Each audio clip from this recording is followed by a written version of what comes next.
கர்நாடகால இது எனக்கு தெரிஞ்சு 2வது வாட்டி இது மாதிரி ஒரு இன்சிடென்ட் நடக்குது அவரோட லைஃப். 2018 அர்பன் நக்சல் கேங் வந்து அவரை ஸ்னைப்பர் கன்னை வச்சு, சொபஸ்டிகேட்டட் ஸ்னைப்பர் கன்னை வச்சு கொல்றதுக்கு ஒரு முயற்சி எடுக்கப்பட்டது. உயிருக்கு இப்படிப்பட்ட அச்சுறுத்தல்கள் கொடுப்பதோ இல்ல இப்படிப்பட்ட அச்சுறுத்தல்கள் வருவதோ இல்ல பிரச்சாரங்களை மேற்கொள்வதற்கோ இது ஒரு அச்சமூட்டும் ஒரு விஷயமாக கருதப்படும். கர்நாடகால என்ன கவர்மெண்ட் இருக்கு? காங்கிரஸ். ஏன் அவர் வந்து இந்த மாதிரி மாநிலங்களுக்கு போகும்போது மாத்திரம் அவர் லைஃபுக்கு த்ரெட் வருது? முன்னாள் காங்கிரஸ்ல இருக்கக்கூடிய ஒரு முக்கியமான தலைவர் பாகிஸ்தானிடம் உதவி கேட்டது உண்மையா பொய்யா? மோடியை வந்து ரிமூவ் பண்றதுக்கு ஹெல்ப் பண்ணுங்க அப்படின்னு சொல்லிட்டு பாகிஸ்தான் டிவில. சார், தமிழ்நாட்டுல ஒரு சீனியர் ஆபீசரோட பொசிஷனே காணாம போயிடுச்சு சார். கருப்பு பலூன் விட்டு ஒரு வாட்டி கருப்பு கொடி காட்டி பீச் ரோட்ல. ஸோ அவரோட உயிருக்கு அச்சுறுத்தல்கள் என்பது வெளிநாடு மூலமாகவும் அதிகமா இருக்கு, உள்நாட்டிலையும் அதிகமா இருக்கு. ஸோ பங்களாதேஷி ஊடுருவல்களை நாம் கண்காணிக்க தவறினால் இது நாளைக்கு அச்சுறுத்தலாக கூட மாறலாம். பிரதமருக்கு மட்டுமல்ல, மற்றவர்களுக்கு.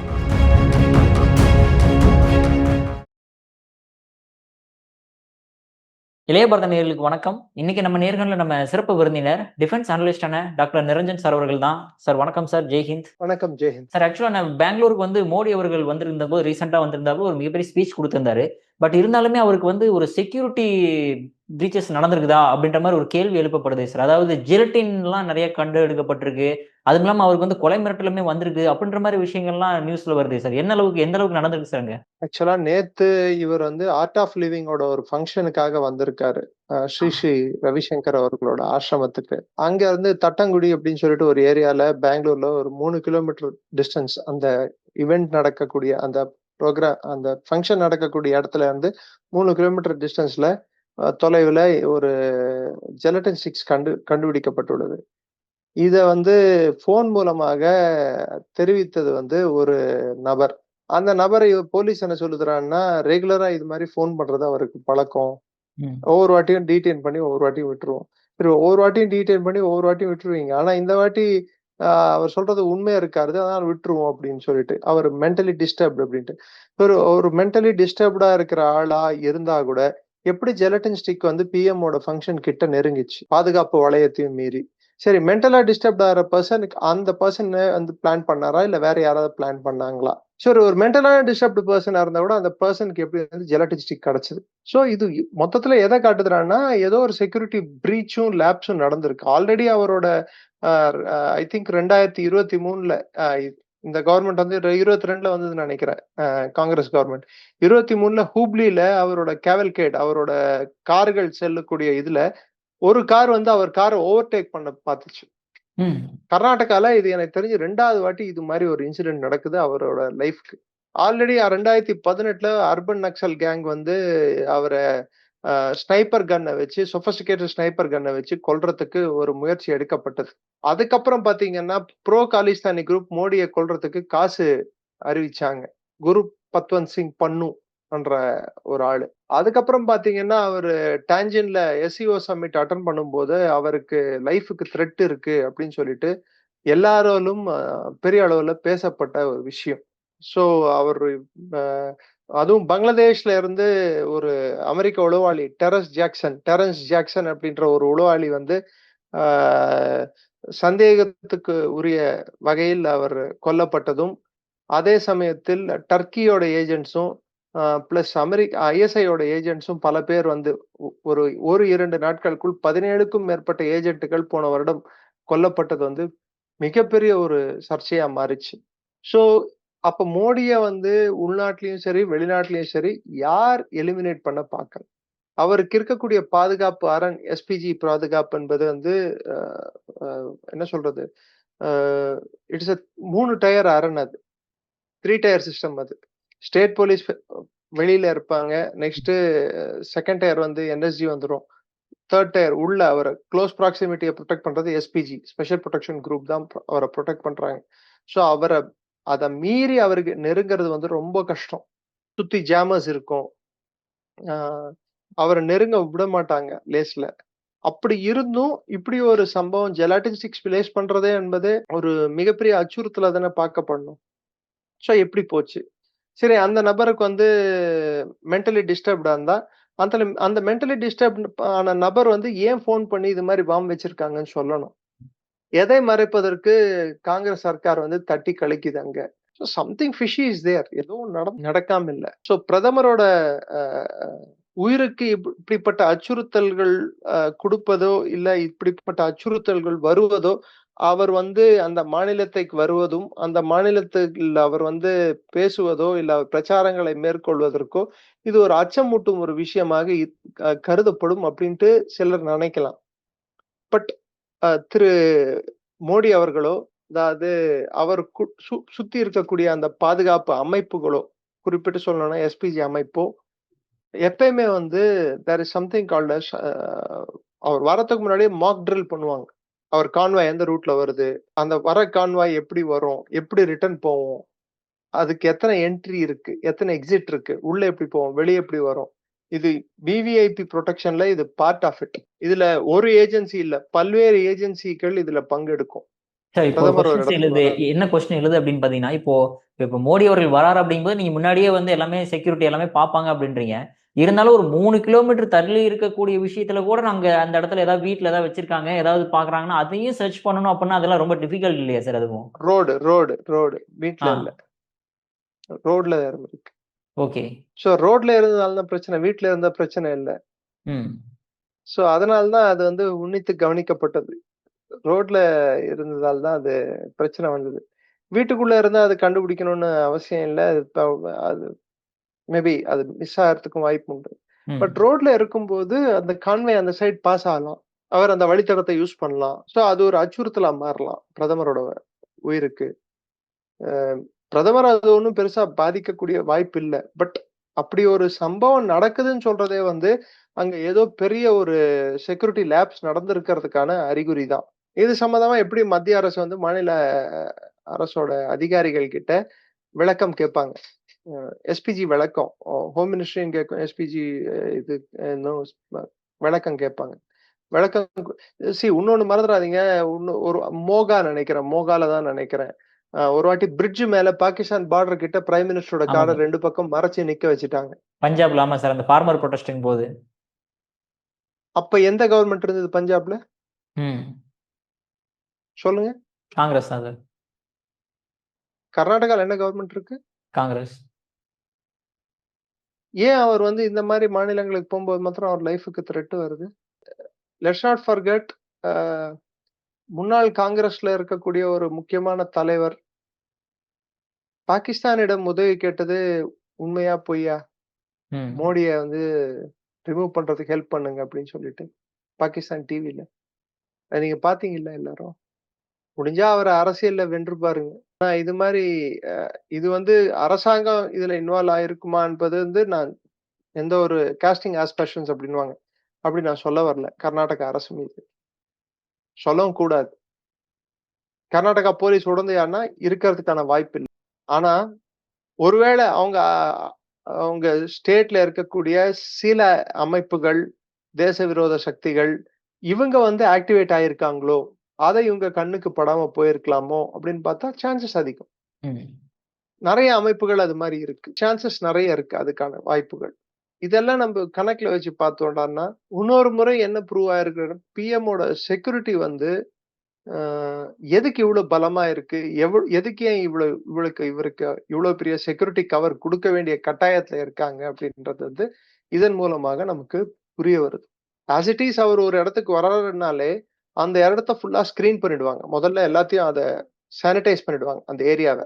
யார் வரப்போறா, அவர் பக்கத்துல யார் உட்காரணும், யார் வந்து அவர் பொக்கே கொடுக்கணும், யார் வந்து க்ளோஸ் ப்ராக்சிமிட்டியில அவர் கூட நிக்கலாம், இதெல்லாமே லிஸ்ட் முன்கூட்டியே டிசைட் ஆன லிஸ்ட்.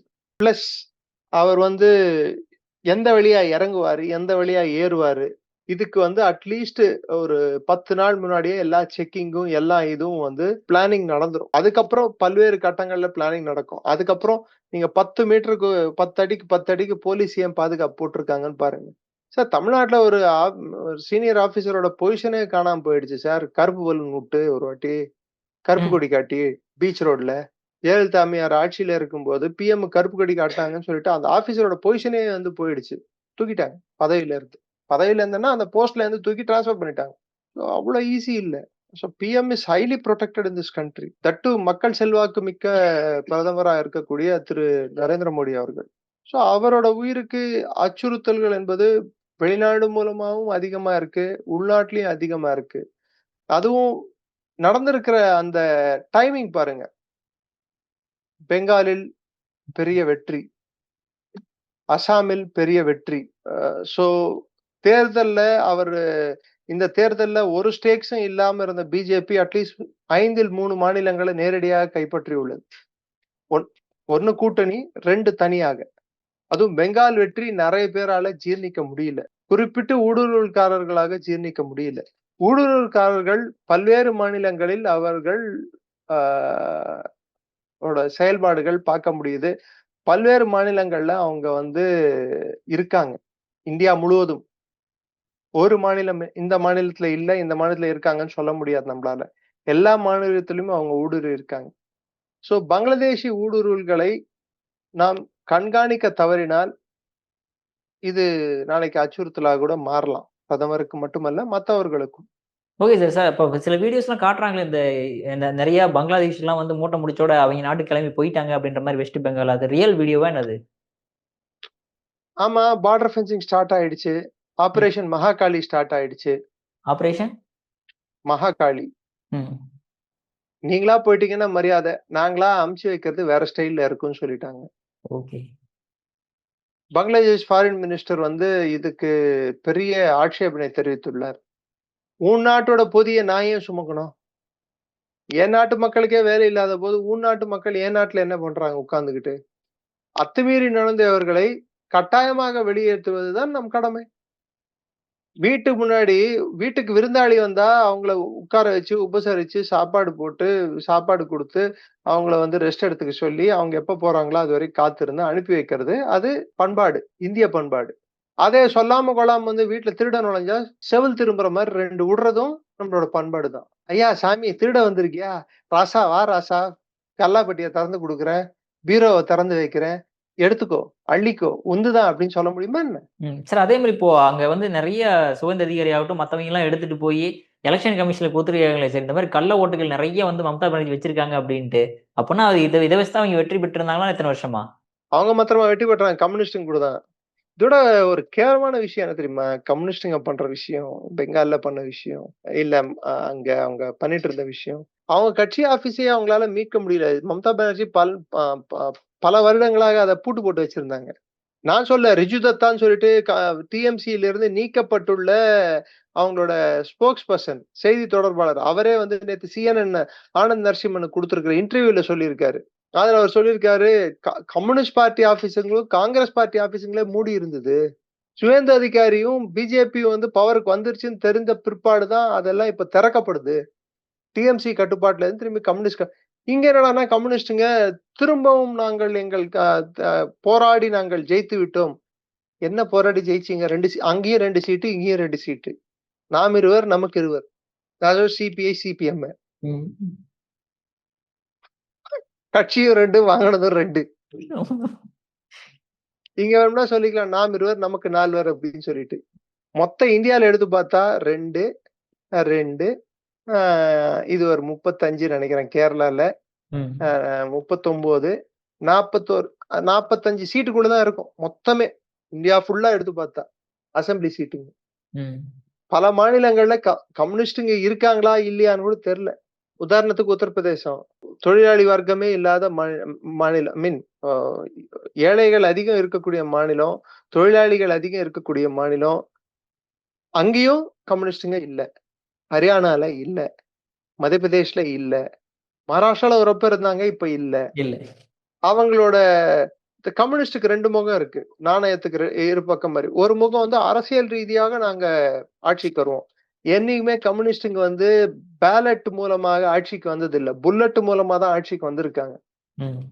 அந்த சித்தாந்தத்தை கடைபிடிச்சவங்கள புல்லட் மூலமாவே இந்த அரசு முடிச்சு போட்டாங்க. சரி, இப்ப கம்யூனிஸ்ட்ங்கிறத விட இப்ப நீங்க சொன்ன மாதிரி அந்த பெங்களூர் மோடி அவர்கள் வந்திருந்தாரு. அங்க இருக்க பாம் ஜிலட்டின் எல்லாம் வைக்காதான் சொல்லப்பட்டுச்சு. ஆனா இருந்தாலுமே மோடி அவர்கள் மிகப்பெரிய ஒரு பாம் வச்சுட்டு போயிட்டாரு சார், திமுகவுக்கும் காங்கிரஸுக்கும். எதுக்காக திடீர்னு இப்படி இந்த மாதிரி நம்ம தமிழ்நாட்டுல பேசாம அங்க எப்படி பேசிட்டு போனாரு இத? உண்மை எங்க இருந்து பேசினாலும் கசக்கும்.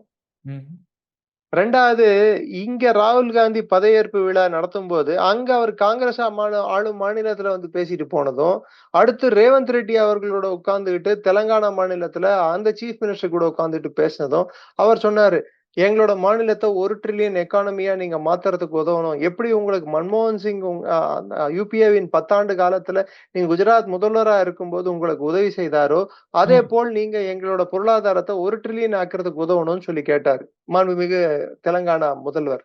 அதுக்கு இவரு மாண்புமிகு பிரதமர் அவரோட ஸ்டைல்ல நையாண்டித்தனமாவும் கொஞ்சம் அவருக்கே உரிய ஸ்டைல்னு ஒண்ணு இருக்கு. அந்த ஸ்டைல்ல மன்மோகன் சிங் செய்த மாதிரியே நானும் உங்களுக்கு உதவி பண்ணணும்னா இப்ப வர காசுல பாதி கூட வராது அப்படின்னாரு. அப்ப அர்த்தம் என்னன்னா, நீங்க பண்ண உதவி அவ்வளவு நல்ல உதவின்னு சொல்லிட்டு சொல்லாம சொல்லிட்டாரு. சரி என் கூட வந்து சேர்ந்துக்கோ, உனக்கு என்ன உதவி வேணாலும் வாங்கிக்கோ அப்படின்னு சொல்லிட்டு இன்னொரு வார்த்தையும் சொன்னாரு.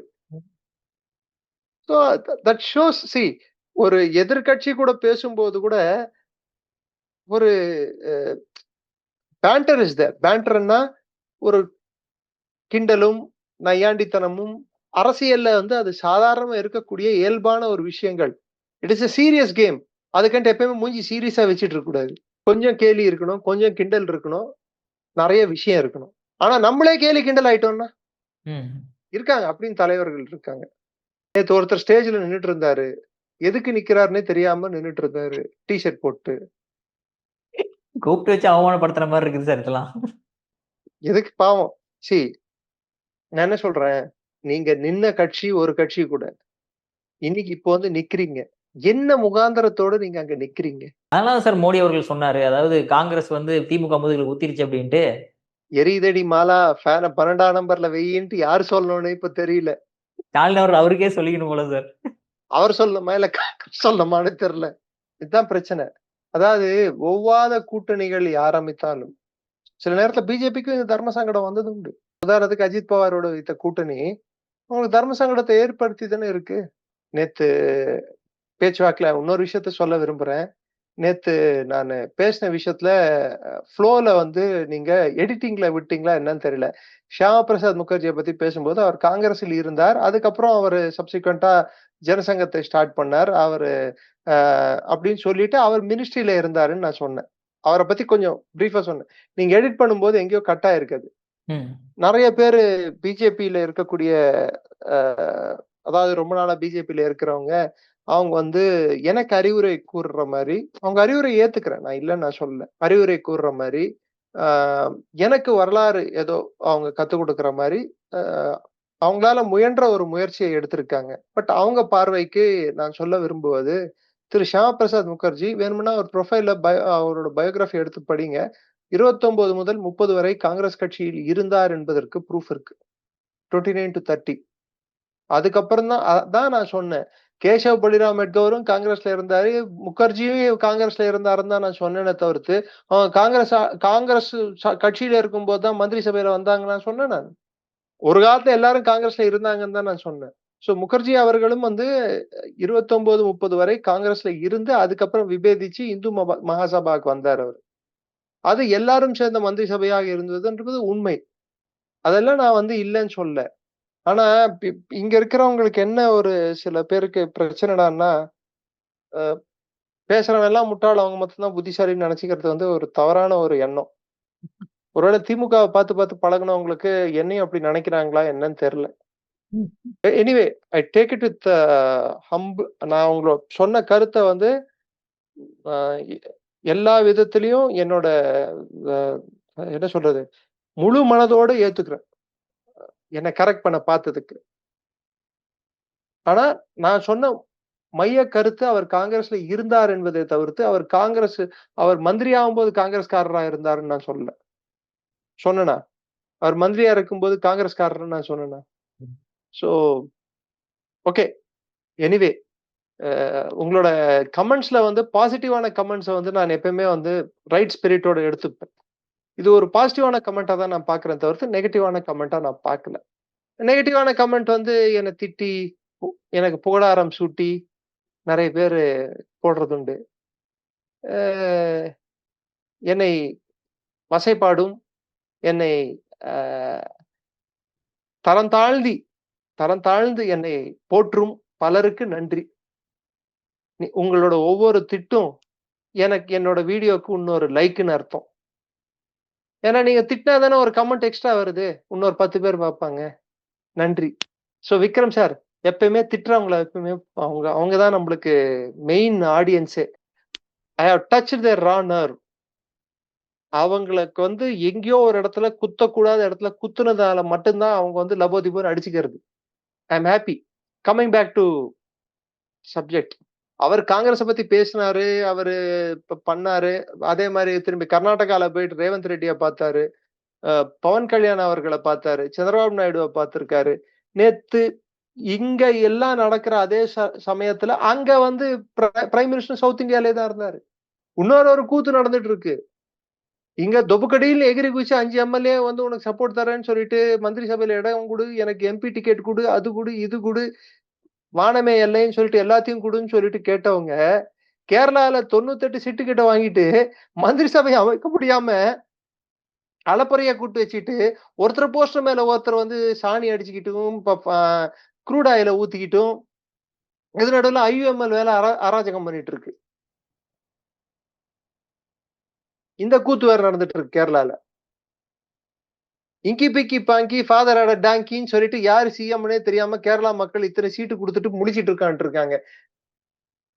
என்னடா இது கேரளா நாட்டுக்கு வந்த சோதனை அப்படின்னு சொல்லிட்டு. இனி கேரளால சரி, இங்க இருக்கிற ஊடகங்கள் விஜய் கையெழுத்திட்டார், விஜய் அதை செய்தார், விஜய் இதை செய்தார், ஆளுநர் வந்து கேரளாவுக்கு ஓடுகிறார் இப்படி சொன்னாங்களே. இன்னைக்கு கேரளா இருக்கிற சிச்சுவேஷனுக்கு ஆளுநர் கேரளால இருக்கணுமா தமிழ்நாட்டுல இருக்கணுமா? சரி, ஓகே, இதெல்லாம் விடுங்க. அங்க கம்யூனிஸ்டுங்க ஆக்கப்பூர்வமா என்ன ரோல் பிளே பண்ணுவாங்க? எந்த கோஷ்டிக்கு சப்போர்ட் கொடுக்க அவங்க விருப்பப்படுறாங்க கம்யூனிஸ்டுங்க? இங்க கூட்டணியில இருக்காங்கல்ல, அங்கேயும் கூட்டணியில இருக்கணும் இல்ல? என்ன சார், கன்னியாகுமரிக்கு அப்பால கன்னியாகுமரியில காங்கிரஸும் சிபிஐயும் கூட்டணி, அங்க இருந்து ஒரு 30 கிலோமீட்டர் தள்ளி போச்சுன்னா நேமம்ல எதிர்கட்சி. என்ன சார் இது விளையாட்டு?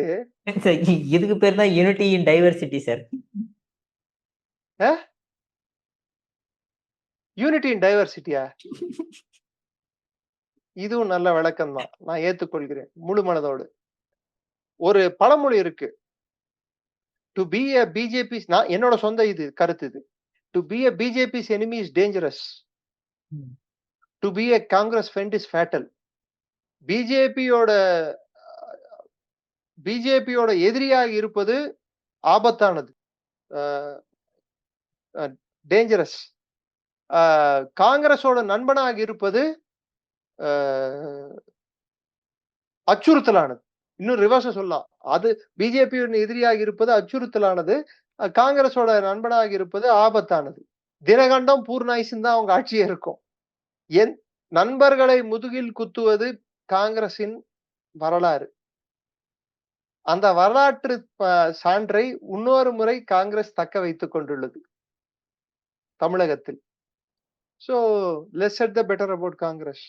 எனக்கு இப்ப இருக்கக்கூடிய ஒரு பிரச்சனை என்னன்னா, நாளைக்கு மேகதாது பத்தி மாண்புமிகு தமிழக முதல்வர் என்ன கருத்து சொல்ல போகிறார், முல்லை பெரியாரை பத்தி என்ன கருத்து சொல்ல போகிறார், இங்க இருக்கக்கூடிய ஒருவேளை இவங்களை வந்து பிடபிள்யூடி மினிஸ்டராவும் இல்ல வாட்டர் ரிசோர்ஸ் மினிஸ்டராவும் ஏதோ அப்பாயிண்ட் பண்றவங்க, அவங்க அப்பாயிண்ட் பண்ணா அவங்க மேட்டூர் பத்தி பேசுறதுக்கு இங்க இருக்கிற காங்கிரஸ் மினிஸ்டர் அங்க இருக்கிற காங்கிரஸ் மினிஸ்டர் கிட்ட எப்படி பேசுவாங்க?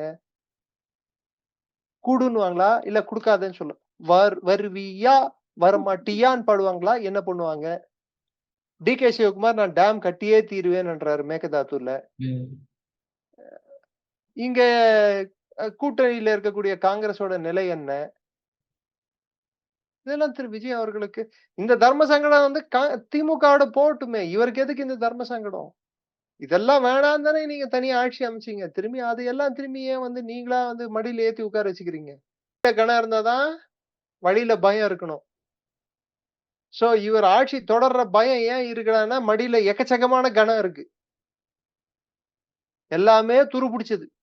வச்சிட்டு இருந்தா இவரையும் குத்தம், தூக்கி போட்டா ரோட்ல போறவனையும் குத்தம், வேஸ்ட் பேக்கேஜ். சோ எனக்கு தெரிஞ்சு அவரோட ஆட்சி நிலைத்து நிக்கணும், நல்லாட்சி கொடுக்கணும், மத்திய அரசோடு ஒரு இணக்கமான ஆட்சி இருக்கணும். கருத்து வேறுபாடுகள் அரசியல் ரீதியாக, கொள்கை ரீதியாக கருத்து வேறுபாடு இருந்தால் இருக்கட்டும். அத பத்தி கவலை இல்ல. 3 விஷயங்கள்ல நான் இதுல பாராட்ட விரும்புறேன். 1 வெளிப்படையாக வந்து மக்களிடம் எனக்கு டைம் குடுங்க, நான் பண்றதுக்குன்னு சொல்லி பேசினது பாராட்ட வேண்டிய ஒரு விஷயம். மழுப்பல, பசப்பல. சொந்த கதை, சோக கதை சொல்லி வார்த்தை ஜாலத்தால ஏமாத்த பார்க்கல. 2வது இங்க நான் ஒருத்தன் தான் அதிகார வர்க்கம் அப்படின்னு சொன்னது வந்து, அது திரும்பி இன்னொரு ஆளுமை மிக்க தலைவரின் அடையாளமா நான் பார்க்கிறேன். அது குடுக்குறாரா, குடுக்கலையா அது காலம் பதில் சொல்லும். பட் அத சொல்றதுக்கு அவருக்கு அந்த தைரியம் இருந்திருக்கு, அந்த தன்மை இருந்திருக்கு. அது ஒரு பாசிட்டிவ் சைனா பார்க்கிறேன். 3வது நாட்டுக்கு எதிரான ஒரு சிந்தனையை அவர் விதைக்க மாட்டார் என்ற நம்பிக்கை பலரிடம் வந்துள்ளது. சோ அது வந்து ஒரு நல்ல டெவலப்மென்ட்டா பார்க்கிறேன். Starting is good. Let's see how it goes. Okay sir. But sir but but next PM ஓட விசிட் தமிழ்நாடுக்கு வரும்போது, ஏன்னா மெட்ரோ ஒர்க் எல்லாம் கிட்டத்தட்ட முடிவுல இருக்கு. ஒருவேளை பிரதமரையே கூட இன்வைட் பண்ணாலும் பண்ணலாம். மெட்ரோ ஒர்க்க தொடக்கிறதுக்கு. இவங்க டிலே பண்ணதே இவங்க திரும்பி ஆட்சிக்கு வந்து இவங்க தொடர்ந்தா இவங்க ஓபன் பண்ணதா காட்டிக்கணும்னு சொல்றதுக்காக தான் இவங்க டிலே பண்ணாங்க. விதி வலியது. தமிழ்நாட்டோட எல்லா ப்ராஜெக்ட்ஸும் டிலே பண்ணவங்களுக்கு இந்த ப்ராஜெக்ட் மாத்திரம் வந்து திறந்து வச்சதா ஏன் காட்டணும்னு சொல்ற ஒரே காரணத்துக்காக மக்கள் கொடுத்த தீர்ப்பு வந்து சரியான தீர்ப்பாகவே பார்க்கப்படுகிறது. Okay sir. சார் சூப்பரா எக்ஸ்பிளைன் பண்ணீங்க சார். உங்க பொன்னான நேரத்தை இளைய பார்லிமென்ட் ஒதுக்குனதுக்கு மிக்க நன்றி சார். ஜெய்ஹிந்த். நன்றி, ஜெயஹிந்த்.